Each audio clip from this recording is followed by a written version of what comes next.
Earlier this year, I promised you guys a lot of Mini-ITX PC builds on the channel, and well, it's already August and I've given you zero Mini-ITX builds this entire year. In my defense, there just hasn't been any exciting ITX cases that came out for me to feature on this channel. Most ITX cases look like lunchboxes. I'm sorry, that's just the reality of ITX, and look, I get it. You can't add a ton of cool features to a case to keep it as compact and portable as possible. There are lots of limitations. I'm not gonna build in an ITX case just to build in it. Like, you know what I mean? It's gotta be exciting for me. And ladies and gents, I can confidently say that I think I found one.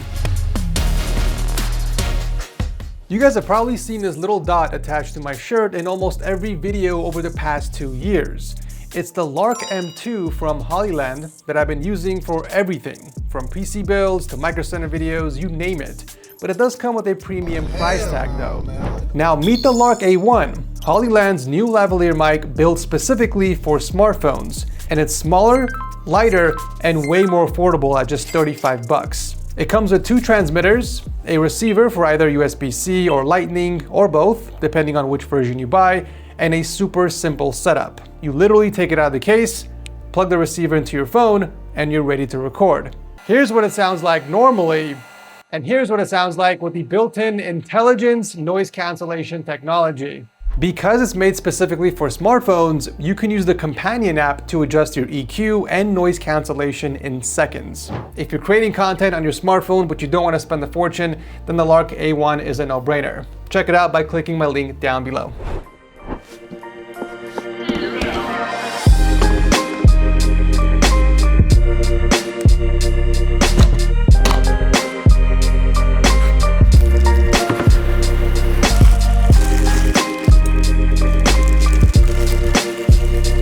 So this case is from a company called XiiKii. I believe that's how you pronounce it. If it isn't, I apologize.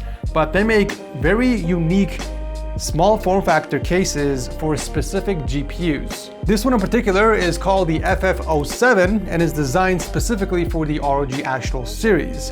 And I'm already in love with it because of its name alone. Like, I'm a huge Final Fantasy fan, so the fact that they call this FF07 is already earning some brownie points on my end. So the goal of this video is to jam-pack as much high-end components as I can inside this small case, starting with the processor, the Ryzen 9 9950X 3D, which I want to go on record and say, please do not try this at home, okay? This is not a sensible option. The 9950X 3D has a higher TDP compared to the 9800X 3D, which makes more sense in a Mini-ITX build.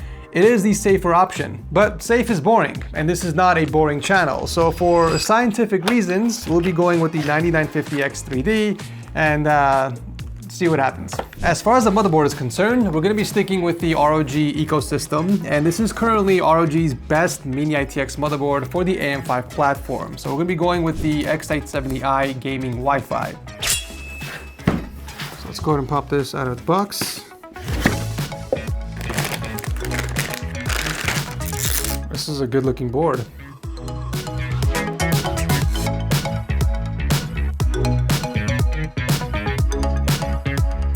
Now for memory, I do have to go with low profile sticks to make sure that it doesn't interfere with the CPU cooler. So I'll be tossing in a G.Skill Trident Z Royale kit that I had laying around at the office. And this is a 64GB kit running at 6400 megatransfers. So more than plenty for this entire build. Oh! Let me sound in, Papa. Do you want to install the memory? Yeah, can you do it? Put it inside here. Yep, just like that. Yay, we did it. High five. Good job. Yeah, you're a natural. Look at that. Beautiful. You know, we've never actually built a PC together. You want to build a PC together? Yeah? Okay, I promise we'll make it happen one day. You want to make it now? This one's really hard. This one's a tough PC. Maybe Daddy can do this one, and then we can do a bigger PC later, like a big white PC. But I'm so strong. Yeah. You are strong. Let me see. Let me see your muscles. Oh my God, it's bigger than Daddy's. Look. Weak. I think we can do a more beautiful PC next month. No, You want to do it now?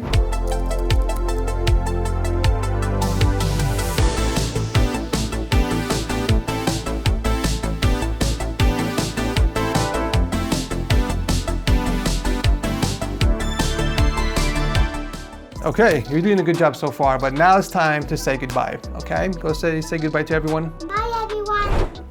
Now here's where things get interesting. We're gonna be using the ID Cooling IS67XT low profile cooler to cool the processor. Oh boy, this is gonna be interesting. So yeah, again, for the record guys, you need a much beefier cooler.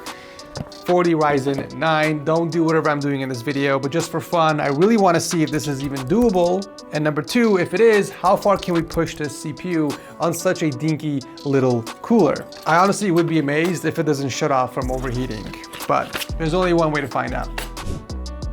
And this is precisely why I got this cooler in the first place. Look at that RAM clearance. Is that not the most beautiful thing you've ever seen? It might look like it's touching it, but it actually isn't. It's sitting a few millimeters right above it.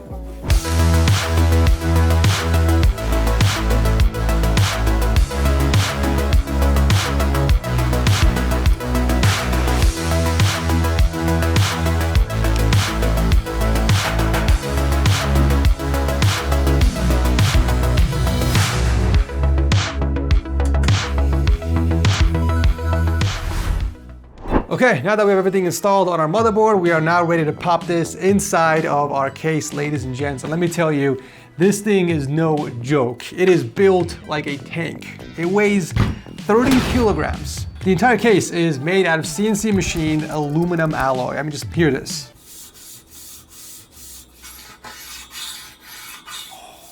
Oh man, that is honestly one of the most beautiful looking and sounding ITX cases I have seen in a very long time.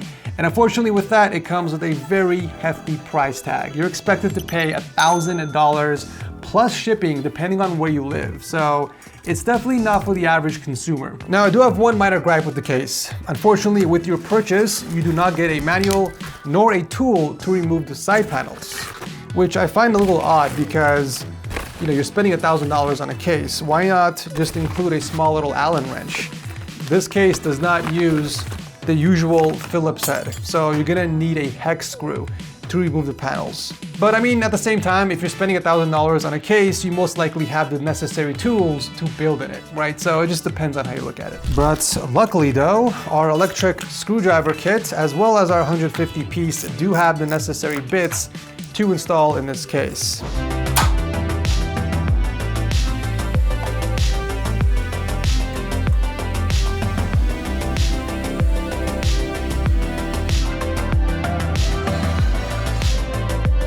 Okay, so here's what the inside of the case looks like. On the left over here is where the power supply sits on its side.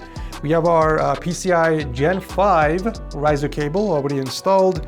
As you can see, there's the PCI slot down there. We'd have to remove this to install the motherboard actually. And then on the other side is where the GPU sits, as you can see here.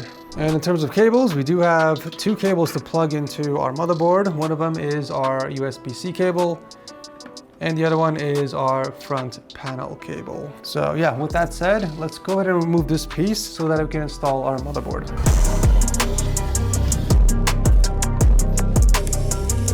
Okay, so we got the riser cable hooked up to our motherboard. It looks like this. Basically, it goes in from the back and plugs into the PCI slot. Now, I realized if I slide this in upside down into the case, we're gonna cover the 8-pin socket over here. So I think it's best to plug in the cable first before we install it inside the case. Now this case was designed specifically to work with the ROG Low-Key Platinum power supply. They've even designed a 24-pin replacement that we have to use in order to make this power supply fit inside here. So while technically any SFX power supply or regular SFX power supply can fit inside this case, it is strongly recommended to go with the Low-Key to make sure everything fits seamlessly. And I figured 1,000 watt is more than plenty for the Ryzen 9 and RTX 5090. So here's the standard 24-pin cable that comes with the Low-Key. As you guys can see, it is very long. And here's a replacement. So obviously they made the replacement so that you deal with less cable clutter inside the build. So let's go ahead and plug this in. This is also why it's recommended to use a Low-Key power supply, because these connectors only work with the low-key power supply, either the 850 or the 1000 watt. Let's also plug in our 8-pin while we're at it.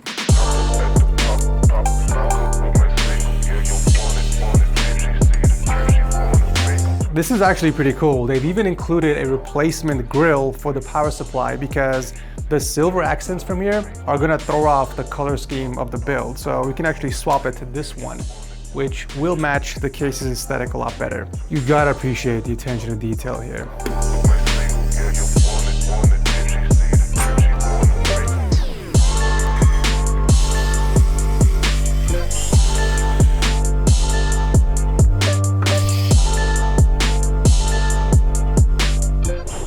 All right, ladies and gents, unfortunately, we are nearing the end of the build. Here is what it looks like so far. And I gotta say, I am quickly falling in love with this case. This might even be my temporary system until I get Big Red version 6 restarted. But nonetheless, it is finally time to pop in the Astral 5090, which is the sole purpose of this case.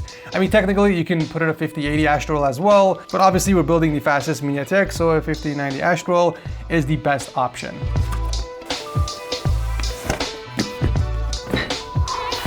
I haven't seen this card in a while since I unboxed it.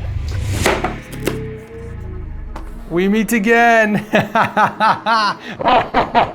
We meet again! I can feel it. I can feel it. Yeah. Woo! Let's do it. Let's freaking do it.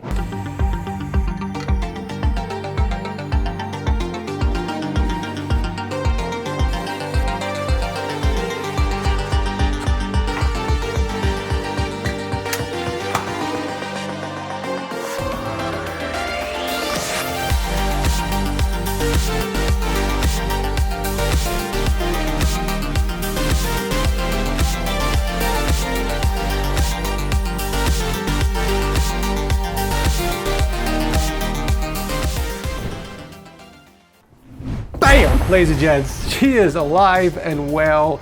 I am absolutely in love with this case. I think for the time being, I'm gonna call this Mini Red. It's only fitting. The fact that we're on the desktop and the PC hasn't crashed is already a good start. But we're gonna be checking out idle temps, and then we're gonna run a game and see how high the temps get on both the CPU and the GPU, and if the system is stable or if it experiences any crashes. After that, we're gonna go into the BIOS, mess around with the PBO settings, undervolt the CPU, and see how much we can bring the temps down on the processor without sacrificing performance. So yeah. Okay, so peak temps on a 9950X 3D processor, we are looking at 56 degrees Celsius, although it's mostly staying between 49 and 50 C right now.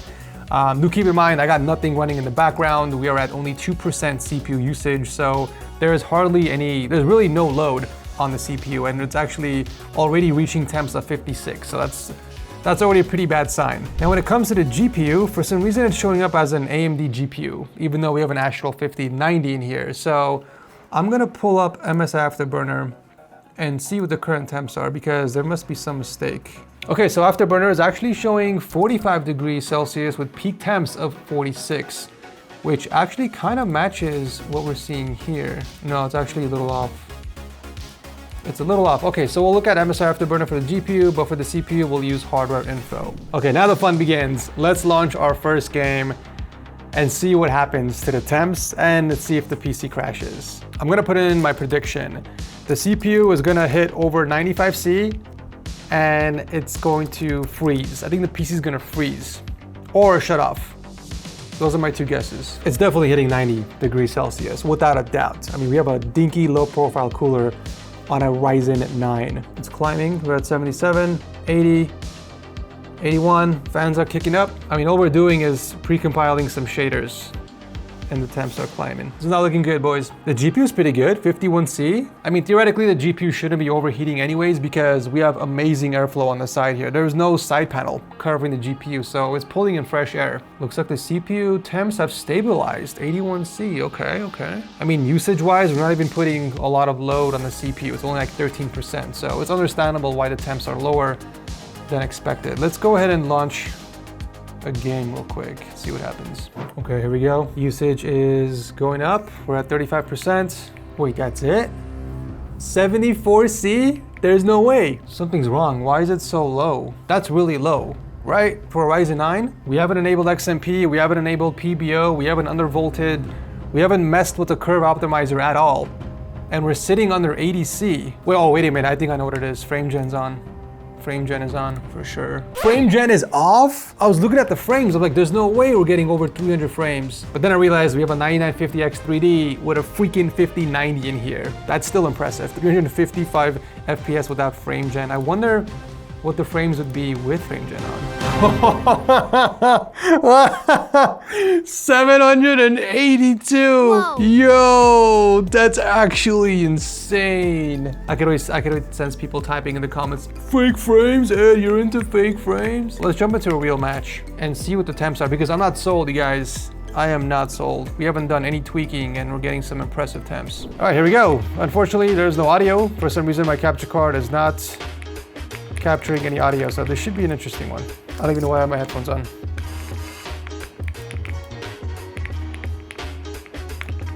Let's go. Wow, we're not even going over 75 degrees Celsius. What is going on? What is going on? We haven't even undervolted. I wonder how much lower we can get after the undervolt. 76C, yeah. I think that's our peak temp. What's even crazy is that there's hardly any fan noise, you guys. Check this out.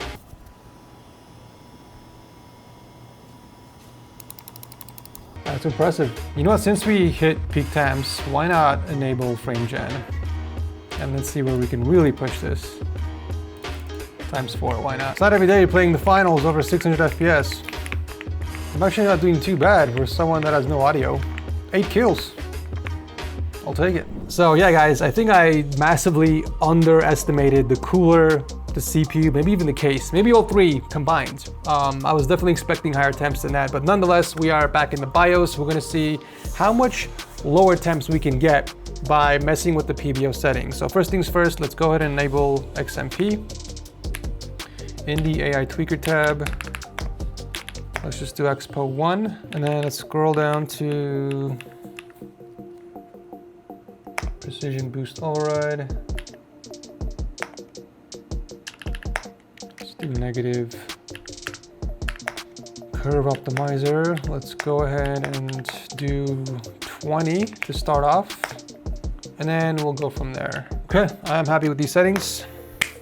Let's see. Okay, we got to the desktop. That's a good sign. Let's see what our idle temps are. Okay, we dropped only 2 degrees. We dropped from 56 to 54, and it is currently hovering around 52 and 53. So not a huge drop. The real test is going to be in gaming, of course. So let's load up the finals once again. Okay, so we're about 6 minutes into our game, and looks like the CPU hasn't budged over 74 degrees Celsius. So it's safe to say we have peaked at 74, which means we only dropped by like 2 degrees Celsius, which isn't anything exciting, but low temps are low temps. I'll take it. Another thing to keep in mind is that we're actually pulling in less power too.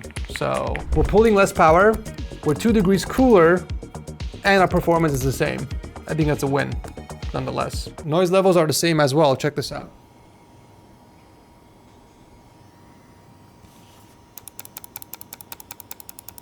Oh man, that's impressive. That is impressive. I came into this with the worst mindset possible, thinking nothing but negative thoughts about crashing, overheating, you should not go with a Ryzen 9, and I don't know why I'm like this. I want to take this time and apologize to AMD for severely underestimating their CPUs.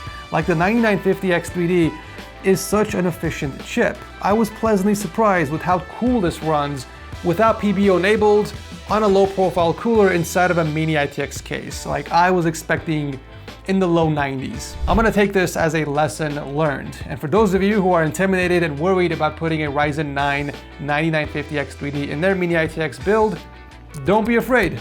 Clearly it's possible, just make sure you're using the right cooler. But yeah, aside from that, I am absolutely obsessed with this case. XiiKii, you guys did such a phenomenal job. I'm gonna go on record and say that this is by far my favorite Mini-ITX case that I've ever built in, ever. This takes the #1 spot currently. I know they're making a silver version of this case to match the white Astral series that's coming out very soon. And if you guys want to see a white version of this build, let me know in the comment section because I might snag one and do another build. That's how much I love this case. But yeah, with that said, I'll drop a link to everything I use inside the build, including the case, if you guys want to check it out. Let me know if you want to see more Mini-ITX builds like this on the channel. Thanks for watching as always, and I'll see you very soon in the next one.